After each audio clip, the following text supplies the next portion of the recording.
नमस्कार। कटनी अतीत दर्शन के इस अंक में आपका स्वागत है। आइए आज चलते हैं हम कारी तलाई।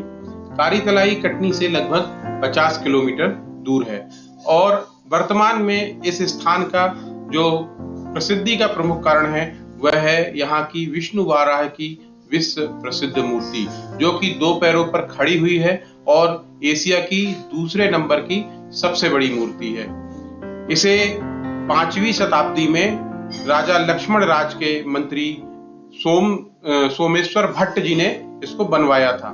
लेकिन कारी तलाई का एकमात्र यही परिचय नहीं है, ये एक अधूरा परिचय है, क्योंकि यह शहर कभी कर्णावती, कभी करणपुरा, कभी कारी तलाई, ऐसे ऐसे उसने हजारों वर्ष का सफर तय किया है।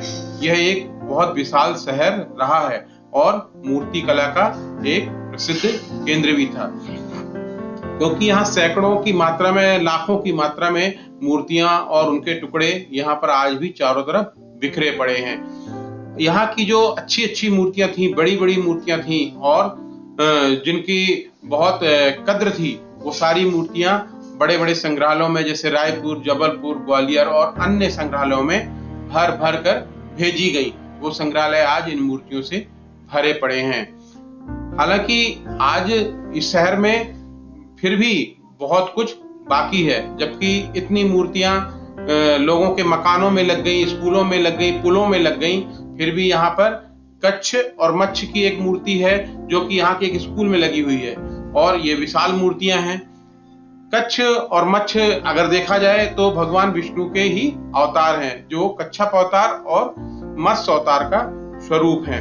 इस तरह से अगर सोचा जाए तो इस नगर में कच्छ और मच्छ के अलावा विष्णु वाराह भी हैं, तो इनके जितने भी और अवतार रहे, इनके भी मंदिर यहाँ पर जरूर रहे होंगे, लेकिन समय के साथ वो ध्वस्त होते चले गए। विष्णु वाराह मंदिर का जिक्र हुआ है तो विष्णु वाराह मंदिर के जस्ट बगल में एक बहुत बड़ा विशाल ढांचा ध्वस्त पड़ा हुआ है। यह प्राचीन विष्णु मंदिर था, जो कि अब पूरी तरह से ध्वस्त हो चुका है। उसकी बापी या बावड़ी आज भी जिंदा है, उसमें आज भी पानी है और बहुत सुरक्षित हालत में है, क्योंकि हर प्राचीन मंदिर के साथ एक जल का स्रोत जरूर हुआ करता था, चाहे वो बापी या बावड़ी हो या कुआं हो। ये आप देख रहे हैं कि कारी तलाई साइट पर कितनी सारी बेतहाशा मूर्तियां, और यह मंदिर का फाउंडेशन देखिए, इतना विशाल मंदिर था ये विष्णु वाराह का। पीछे विष्णु वाराह की मूर्ति आपको दिखाई दे रही है और उसके साथ लगी हुई यह बावली, जो कि आज भी इसमें पानी है और यह तब से मंदिर के साथ में निर्मित हुई थी। पहले जितने भी मंदिर हुआ करते थे वहाँ पर एक जल स्रोत जरूर होता था और यह देख रहे हैं इसमें अभी भी पानी भरा हुआ है। यहाँ पर कितनी बड़ी इमारतें थी, कितने मंदिर थे, इसका अनुमान आप इस बात से लगा सकते हैं कि यहाँ पर पास में 14 किलोमीटर दूर विजय राघवगढ़ का जब किला बन रहा था तो उस समय वहां के जितने खंबे थे, जितने पत्थर वहां लगे, ये सारे कारी तलाई से ही वहां पर गए थे। उसके बाद भी अंग्रेजों ने यहाँ के बचे हुए जितने पत्थर थे उनका उपयोग किया, कलाकृतियों का उपयोग किया और बार बार किया। जबलपुर में जो कोतवाली के सामने शेर रखे हुए हैं वो सब कारी तलाई के ही हैं। उन शेरों के साथ बहुत बड़ी मात्रा में कलाकृति जबलपुर गई थी। विभिन्न जगहों पर अंग्रेजों ने उसका उपयोग किया और जब वो कलाकृतियां बहुत सारी बच गईं तो प्रेमचंद उस्ताद जी के अखाड़े में वो कलाकृतियां रखवा दी गईं।